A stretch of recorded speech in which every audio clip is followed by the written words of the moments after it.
मैं अपने प्रेस के साथियों का धन्यवाद देता हूं।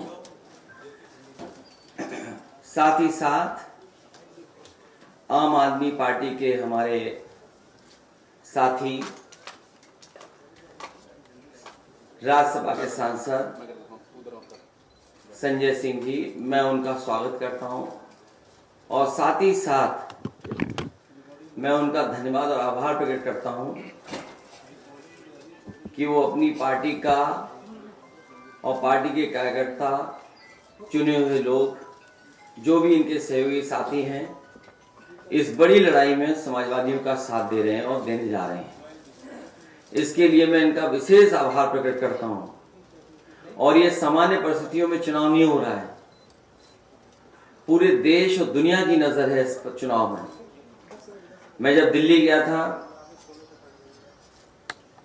अरविंद केजरीवाल जी मुख्यमंत्री दिल्ली, उनके समर्थन में जो बड़ी रैली थी, उसमें जब मैं गया था तो यही मैंने कहा था कि दुनिया में भारत की बदनामी हुई है। भारत के बारे में चर्चा हो रही है कि चुने हुए लोग और किसी स्टेट के हेड के साथ ऐसा व्यवहार हो रहा हो। जो इंस्टीट्यूशंस हैं, जिन इंस्टीट्यूशन से न्याय मिलना चाहिए, उन इंस्टीट्यूशंस में भी भारतीय जनता पार्टी हस्तक्षेप कर रही है। ये तो हम लोगों ने एक प्रधानी के चुनाव में देखते थे, प्रधान स्तर पे देखते थे, लेकिन मुख्यमंत्री किसी स्टेट के चुने गए हों, उनके साथ ऐसा व्यवहार, झूठे मुकदमे लगा करके उन्हें जेल भेज दिया जाए।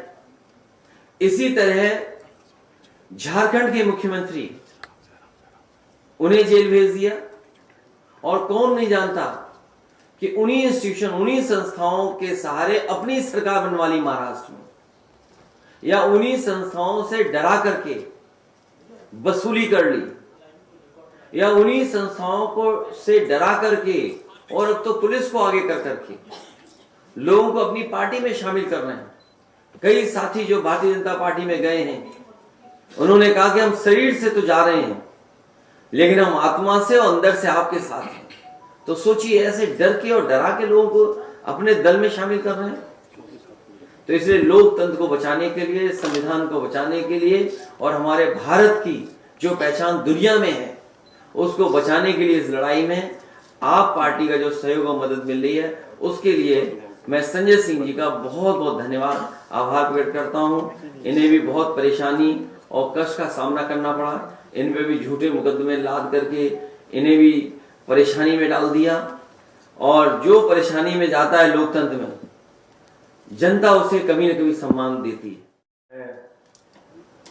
पहले तो बहुत आभार व्यक्त करता हूं समाजवादी पार्टी के राष्ट्रीय अध्यक्ष माननीय अखिलेश यादव जी का, कि ऐसे संकट की घड़ी में जब हमारी पार्टी के मुखिया को जेल में डाल दिया गया है, दिल्ली के 2 करोड़ लोगों के द्वारा निर्वाचित, 3 बार प्रचंड बहुमत से निर्वाचित मुख्यमंत्री को जेल में डाल दिया गया है, समाजवादी पार्टी के मुखिया हमारे समर्थन में दिल्ली पहुंचे, रैली को संबोधित किया।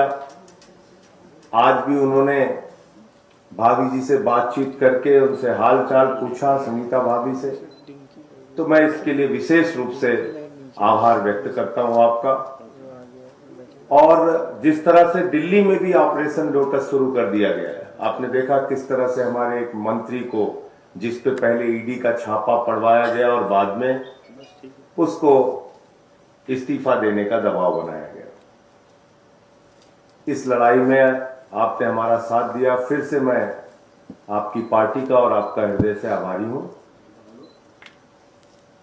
ये 2024 का चुनाव कोई सामान्य चुनाव नहीं है, ये भारत के लोकतंत्र को बचाने का चुनाव है, बाबा साहब के संविधान को बचाने का चुनाव है, और समाज के वंचित, पिछड़े, शोषित लोगों के अधिकार जो छीने जा रहे हैं, देश के नौजवानों को बेरोजगारी के दलदल में जो धकेला जा रहा है, हिंदुस्तान को जो महंगाई की चपेट में लिया जा रहा है, उससे बचाने का चुनाव है। ये 24 का चुनाव कोई सामान्य चुनाव नहीं है। ये एक तानाशाह हुकूमत के खिलाफ लोगों को लामबंद करने का भी चुनाव है। और मैं सिर्फ इतना कहना चाह रहा हूं कि इंडिया गठबंधन 2024 का चुनाव जीतेगा और समाजवादी पार्टी के जितने भी आज जो बातचीत हुई आपसे, अखिलेश जी से, अध्यक्ष जी से, जहां जहां समाजवादी पार्टी के कैंडिडेट उत्तर प्रदेश में हैं, हम यूपी का चुनाव नहीं लड़ रहे हैं, हमारा एक एक कार्यकर्ता, जहां हमारे निर्वाचित प्रतिनिधि हैं, सभासद हैं, चेयरमैन हैं, वो सारे लोग और एक एक कार्यकर्ता समाजवादी पार्टी के कैंडिडेट को जिताने के लिए काम करेगा, क्योंकि ये बड़ी लड़ाई है, लोकतंत्र को बचाने की लड़ाई है, तानाशाही को खत्म करने की लड़ाई है। और मैं तो बार बार कहता हूं कि कोई भी राजनेता अगर वो चुनाव जीत रहा होता है तो ऐसे हथकंडे नहीं अपनाता जैसे प्रधानमंत्री जी कर रहे हैं। अगर आप अपने विपक्षियों पे मुकदमे लगा रहे हैं, उनको फर्जी मुकदमे लगा के जेल में डाल रहे हैं, तो इसका मतलब आपके अंदर कॉन्फिडेंस नहीं है। चुनाव के समय में आप ऐसी कार्रवाई कर रहे हैं।